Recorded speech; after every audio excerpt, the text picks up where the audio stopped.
ಉಪ್ಪಿನಕಾಯಿ ಅಂದ್ರೇನೆ ಎಲ್ಲರ ಬಾಯಲ್ಲೂ ನೀರು ಬರುತ್ತೆ. ಊಟಕ್ಕೆ ಏನಿಲ್ಲ ಅಂದ್ರೂ ಸರಿ, ಒಂದು ಉಪ್ಪಿನಕಾಯಿ ಒಂದು ಮೊಸರು ಇದ್ರೂ ಸಾಕು, ಊಟ ಆಗೋಗ್ಬಿಡತ್ತೆ. ಹಾಯ್ ಫ್ರೆಂಡ್ಸ್, ನಮಸ್ಕಾರ. ವೆಲ್ಕಮ್ ಟು ನಳಪಾಕ. ಇವತ್ತು ನಾನು ಈ ಹಣ್ಣಿನಿಂದ ಉಪ್ಪಿನಕಾಯಿಯನ್ನು ಮಾಡ್ತಾ ಇದ್ದೇನೆ. ಇದೇನು ಕಿತ್ಲೆ ಹಣ್ಣು ಅಂದ್ಕೊಂಡ್ರ? ಕಿತ್ಲೆ ಹಣ್ಣಲ್ಲ, ಇದು ಜ್ಯೂಸ್ ಹಣ್ಣು ಅಂತ. ನೋಡೋಕ್ಕೆ ಕಿತ್ಲೆ ಹಣ್ಣು ಥರನೇ ಇರುತ್ತೆ. ಇದರಲ್ಲಿ ಜ್ಯೂಸ್ ಮಾಡಿದರೆ ತುಂಬಾ ಚೆನ್ನಾಗಿರುತ್ತೆ ಜ್ಯೂಸು. ಇದರಿಂದ ನಾನು ಉಪ್ಪಿನಕಾಯಿಯನ್ನು ಮಾಡ್ತಾ ಇದ್ದೇನೆ. ಲಿಂಬೆಹಣ್ಣು ಥರನೂ ಕಾಣಿಸುತ್ತೆ ಇದು ನೋಡೋಕ್ಕೆ. ನೋಡಿ, ಇದು ಕಟ್ ಮಾಡಿ ತೋರಿಸ್ತೇನೆ ಒಳಗಡೆ ಹೇಗಿರುತ್ತೆ ಅಂತ. ನೋಡಿ, ಸೇಮ್ ಕಿತ್ಲೆ ಹಣ್ಣು ಥರನೇ ಇರುತ್ತೆ, ಆದರೆ ಹುಳಿ ಇರುತ್ತೆ ತುಂಬ. ಕಿತ್ಲೆ ಹಣ್ಣಿನ ಹಾಗೆ ಸಿಹಿ ಇರೋದಿಲ್ಲ. ತುಂಬ ಪರಿಮಳ ಕೂಡ ಇದೆ. ನಾವಿದನ್ನು ಜ್ಯೂಸ್ ಹಣ್ಣು ಅಂತ ಕರಿತೇವೆ. ನಿಮ್ಗೇನಾದರೂ ಇದರ ಹೆಸರು ಬೇರೆ ಏನಾದರೂ ಗೊತ್ತಿದ್ರೆ ನನಗೆ ಕಮೆಂಟ್ ಮಾಡಿ ತಿಳಿಸಿ. ಬನ್ನಿ, ಇದರಿಂದ ಉಪ್ಪಿನಕಾಯಿಯನ್ನು ಹೇಗೆ ಮಾಡೋದು ಅಂತ ನೋಡೋಣ. ಇದಕ್ಕೆ ನೀರನ್ನು ಹಾಕಬಾರ್ದು, ಅಂದರೆ ಹಣ್ಣು ಒದ್ದೆ ಇರಬಾರ್ದು. ಮೊದಲಿಗೆ ಇದನ್ನು ಚೆನ್ನಾಗಿ ತೊಳೆದು ನೀರು ಪೂರ್ತಿ ಆರಿದ ಮೇಲೆ ಇದನ್ನು ಕ್ಲೀನಾಗಿ ಒರೆಸು ಇಟ್ಕೊಂಡಿದ್ದೀನಿ.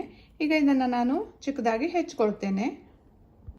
ಹಣ್ಣನ್ನೆಲ್ಲ ಹೆಚ್ಚಿಟ್ಕೊಂಡಿದ್ದೇನೆ ನಾನು. ಈಗ ಇದಕ್ಕೆ ಮಸಾಲೆಯನ್ನು ರೆಡಿ ಮಾಡ್ಕೊಳ್ಳೋಣ. ಈಗ ಉಪ್ಪಿನಕಾಯಿ ಮಾಡೋದಕ್ಕೆ ಮೇನ್ ಬೇಕಾಗಿರೋದು ಉಪ್ಪು.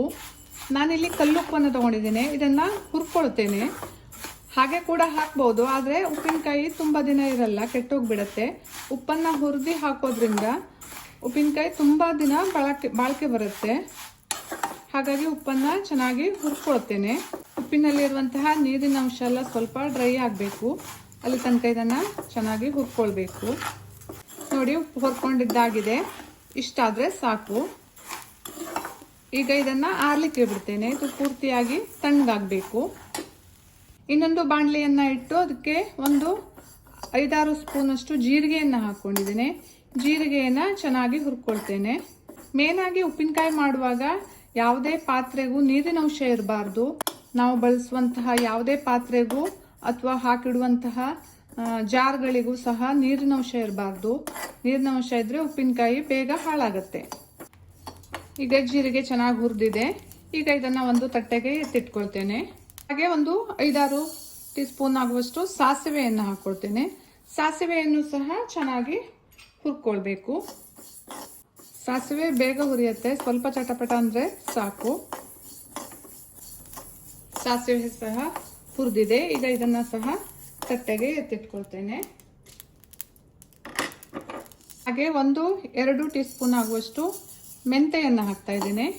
ಮೆಂತೆಯನ್ನು ಸಹ ಚೆನ್ನಾಗಿ ಹುರ್ಕೊಳ್ಬೇಕು. ಮೆಂತೆಯನ್ನು ಜಾಸ್ತಿ ಹಾಕ್ಕೊಳ್ಬಾರ್ದು, ಕಹಿ ಬಂದ್ಬಿಡುತ್ತೆ, ತುಂಬ ಕಹಿ ಆಗಿಬಿಡುತ್ತೆ. ಪರಿಮಳಕ್ಕೋಸ್ಕರ ಸ್ವಲ್ಪ ಹಾಕಿದರೆ ಸಾಕು. ಮೆಂತೆ ಸಹ ಚೆನ್ನಾಗಿ ಹುರಿದಿದೆ. ಇದನ್ನು ಸಹ ತಟ್ಟೆಗೆ ಎತ್ತಿಟ್ಕೊಳ್ತೇನೆ. ಈಗ ಸ್ಟೋವನ್ನು ಆಫ್ ಮಾಡಿದ್ದೇನೆ. ಪಾತ್ರೆ ಬಿಸಿ ಇದೆ. ಈ ಬಿಸಿ ಇರುವ ಪಾತ್ರೆಗೆ 1-2 ಟೀ ಸ್ಪೂನಷ್ಟು ಅರಿಶಿಣದ ಹುಡಿಯನ್ನು ಹಾಕ್ಕೊಂಡು ಸ್ವಲ್ಪ ಕೈ ಆಡಿಸ್ಕೊಂಡ್ರೆ ಸಾಕು. ಜಾಸ್ತಿ ಏನು ಅದನ್ನು ಬಿಸಿ ಮಾಡ್ಕೊಳ್ಳೋದು ಬೇಡ. ನೋಡಿ, ಬಿಸಿಗೆ ಅದು ಸಾಕಾಗತ್ತೆ.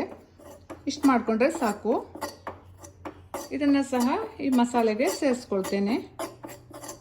ಈ ಮಸಾಲೆ ಎಲ್ಲ ಹುರ್ಕೊಂಡಿದ್ದಾಗಿದೆ. ಇದು ಸ್ವಲ್ಪ ಆರಬೇಕು. ಆರಿದ ತಕ್ಷಣ ಇದನ್ನು ಮಿಕ್ಸಿಗೆ ಹಾಕಿ ಪೌಡರ್ ಮಾಡ್ಕೊಳ್ಬೇಕು. ಇದರ ಜೊತೆಗೆ ಕಾಳುಮೆಣಸು, ಲವಂಗ ಸಹ ಹಾಕ್ಬಹುದು. ನಾನು ಅದನ್ನು ಸೇರಿಸ್ತಾ ಇಲ್ಲ. ಈಗ ನೋಡಿ, ಪೌಡರ್ ಮಾಡ್ಕೊಂಡಿದ್ದಾಗಿದೆ.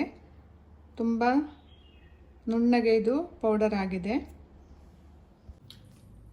ಹುರಿದಿಟ್ಕೊಂಡಿರುವಂತಹ ಉಪ್ಪು ಸಹ ತಣ್ಣಗಾಗಿದೆ. ಈಗ ಈ ಹೋಳುಗಳಿಗೆ ಬೇಕಾಗುವಷ್ಟು ಉಪ್ಪನ್ನು ಸೇರಿಸ್ಕೊಳ್ತೇನೆ. ಈಗ ಇದನ್ನು ಚೆನ್ನಾಗಿ ಒಮ್ಮೆ ಮಿಕ್ಸ್ ಮಾಡ್ಕೊಳ್ತೇನೆ. ನೀವು ಇದನ್ನು ಈ ರೀತಿಯಾಗಿ ಮಾಡಿ ಹಾಗೆ ಇದನ್ನು ಡಬ್ಬದಲ್ಲಿ ಹಾಕಿಡ್ಬೋದು. ಈ ಹೋಳುಗಳೆಲ್ಲ ಮೆತ್ತಗಾದ ಮೇಲೆ ಅದಕ್ಕೆ ಮಸಾಲೆಯನ್ನು ಸೇರಿಸ್ಕೊಳ್ಬೋದು. ಆದರೆ ನಾನು ಹಾಗೆ ಮಾಡ್ತಾ ಇಲ್ಲ, ಎಲ್ಲವನ್ನ ಒಟ್ಟಿಗೆ ಹಾಕಿ ಸೇರಿಸಿಡ್ತಾ ಇದ್ದೀನಿ. ಯಾಕಂತಂದರೆ ಇದು ಹೋಳುಗಳು ಮೆತ್ತಗಾಗೋ ಹೊತ್ತಿಗೆ ಮಸಾಲೆಯನ್ನೆಲ್ಲ ಹೀರ್ಕೊಂಡು ಉಪ್ಪಿನಕಾಯಿ ರೆಡಿಯಾಗಿಬಿಟ್ಟಿರುತ್ತೆ. ಹಾಗಾಗಿ ಎಲ್ಲವನ್ನ ಒಟ್ಟಿಗೆ ಸೇರಿಸ್ತೇನೆ. ಈಗ ಇದಕ್ಕೆ ಮಾಡಿಟ್ಕೊಂಡಿರುವಂತಹ ಮಸಾಲೆಯನ್ನು ಹಾಕ್ಕೊಳ್ತೇನೆ. ಹಾಗೆ ಬೇಕಾಗುವಷ್ಟು ಅಚ್ಚ ಖಾರದ ಪುಡಿಯನ್ನು ಸೇರಿಸ್ಕೊಳ್ತೇನೆ. ಅಚ್ಚ ಖಾರದ ಪುಡಿಯ ಬದಲಿಗೆ ನೀವು ಇಲ್ಲಿ ಮೆಣಸಿನಕಾಯಿಯನ್ನು, ಹಸಿಮೆಣಸಿನಕಾಯಿಯನ್ನು ಸಹ ಬಳಸಿ ಮಾಡಬಹುದು. ಅದು ಚೆನ್ನಾಗಿರುತ್ತೆ.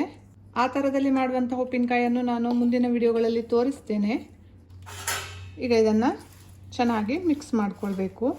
ಇದು ಜ್ಯೂಸ್ ಹಣ್ಣಾಗಿರೋದ್ರಿಂದ ತುಂಬ ನೀರು ಬಿಟ್ಕೊಳ್ಳುತ್ತೆ. ಇದಕ್ಕೆ ಮತ್ತೆ ನೀರನ್ನು ಹಾಕುವಂತಹ ಅವಶ್ಯಕತೆ ಇರೋದಿಲ್ಲ.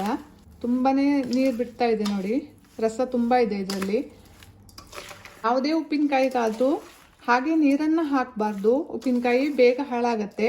ಇನ್ ಕೇಸ್ ನೀರೇನಾದರೂ ಹಾಕಲೇಬೇಕು ಅಂತಾದರೆ ನೀವು ಉಪ್ಪು ನೀರನ್ನು ಮಾಡಿ ಹಾಕಬೇಕು. ಉಪ್ಪನ್ನು ನೀರಿನಲ್ಲಿ ಕುದಿಸಿ ಚೆನ್ನಾಗಿ ಕುದಿದ ನಂತರ ಅದು ಆರ್ಲಿಕ್ಕೆ ಬಿಟ್ಟು ಅದು ಆರಿದ ನಂತರ ಅದನ್ನು ಸೇರಿಸ್ಕೊಳ್ಬೇಕು. ಆಗ ಉಪ್ಪಿನಕಾಯಿ ಚೆನ್ನಾಗಿರುತ್ತೆ. ಕೆಲವರೆಲ್ಲ ಮಾಡ್ತಾರೆ ಹಾಗೆ ನೀರನ್ನು ಹಾಕಿ ಅದನ್ನು ಉಪ್ಪಿನಕಾಯಿನ ಫ್ರಿಜ್ಜಲ್ಲಿ ಇಟ್ಬಿಡ್ತಾರೆ, ಅದು ಟೇಸ್ಟ್ ಚೆನ್ನಾಗಿರಲ್ಲ.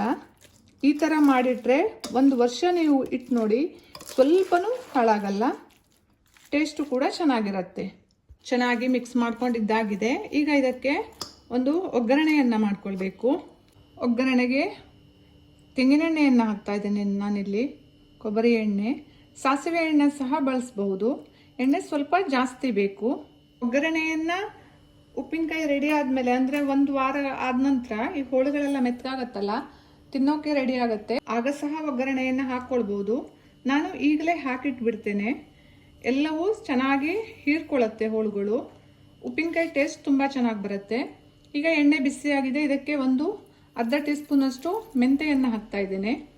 ಹಾಗೆ 1 ಟೀ ಸ್ಪೂನಷ್ಟು ಸಾಸಿವೆಯನ್ನು ಹಾಕ್ಕೊಳ್ತೇನೆ. ಹಾಗೆ ಪರಿಮಳ ಇರುವಂತಹ ಇಂಗನ್ನು ಹಾಕ್ಕೊಳ್ತೇನೆ. ಇಂಗು ಸ್ವಲ್ಪ ಜಾಸ್ತಿ ಹಾಕ್ಕೊಳ್ಳಿ, ಪರಿಮಳ ಚೆನ್ನಾಗಿರುತ್ತೆ. ಸಾಸಿವೆ ಸಿಡಿದ ಮೇಲೆ ಇದನ್ನು ಪುನಃ ಆರಲಿಕ್ಕೆ ಬಿಡಬೇಕು. ಬಿಸಿ ಇರುವಾಗ ಉಪ್ಪಿನಕಾಯಿಗೆ ಹಾಕಬಾರ್ದು. ಈ ಥರ ಮಾಡೋದ್ರಿಂದ ಟೈಮ್ ಆಗುತ್ತೆ. ಉಪ್ಪಿನಕಾಯಿ ಇನ್ಸ್ಟೆಂಟಾಗಿ ಮಾಡ್ಕೊಳ್ಬೇಕು ಅಂತಾದರೂ ಇದನ್ನು ಸ್ವಲ್ಪ ಬೇಯಿಸಿ ಮಾಡ್ಕೊಳ್ಬೋದು, ಆದರೆ ಅದು ಕಹಿ ಬಂದುಬಿಡುತ್ತೆ ಬೇಯಿಸಿದ ತಕ್ಷಣ. ನೋಡಿ, ಒಗ್ಗರಣೆ ರೆಡಿ ಆಯಿತು. ಈಗ ಇದನ್ನು ಆರಲಿಕ್ಕೆ ಬಿಡ್ತೇನೆ. ಈಗ ಎಣ್ಣೆ ಸಹ ತಣ್ಣಗಾಗಿದೆ. ಈಗ ಇದನ್ನು ಉಪ್ಪಿನಕಾಯಿಗೆ ಸೇರಿಸ್ಕೊಳ್ತೇನೆ. ನೋಡಿದ್ರಲ್ಲ ಎಷ್ಟು ಸುಲಭವಾಗಿ ಉಪ್ಪಿನಕಾಯಿಯನ್ನು ಮನೆಯಲ್ಲೇ ಮಾಡ್ಕೊಳ್ಬೋದು ಅಂತ. ಇದೇ ರೀತಿಯಾಗಿ ನಿಂಬೆಹಣ್ಣಿನ ಉಪ್ಪಿನಕಾಯಿಯನ್ನು ಸಹ ಮಾಡ್ಬೋದು, ತುಂಬಾ ಚೆನ್ನಾಗಿರುತ್ತೆ. ಈ ಜ್ಯೂಸ್ ಹಣ್ಣು ನಿಮಗೆ ಏನಾದರೂ ಸಿಕ್ತು ಅಂತಾದರೆ ಖಂಡಿತ ಟ್ರೈ ಮಾಡಿ, ತುಂಬಾ ಟೇಸ್ಟಿಯಾಗಿರುತ್ತೆ. ನನ್ನ ಇವತ್ತಿನ ಈ ವಿಡಿಯೋ ಇಷ್ಟ ಆದರೆ ಲೈಕ್ ಮಾಡಿ, ಶೇರ್ ಮಾಡಿ, ಕಮೆಂಟ್ ಮಾಡಿ ಹಾಗೂ ಸಬ್ಸ್ಕ್ರೈಬ್ ಮಾಡಿ. ಹೀಗೆ ಇನ್ನಷ್ಟು ಒಳ್ಳೊಳ್ಳೆ ವಿಡಿಯೋದೊಂದಿಗೆ ಮತ್ತೆ ಸಿಗ್ತೇನೆ. ಅಲ್ಲಿ ತನಕ ಬಾಯ್ ಬಾಯ್.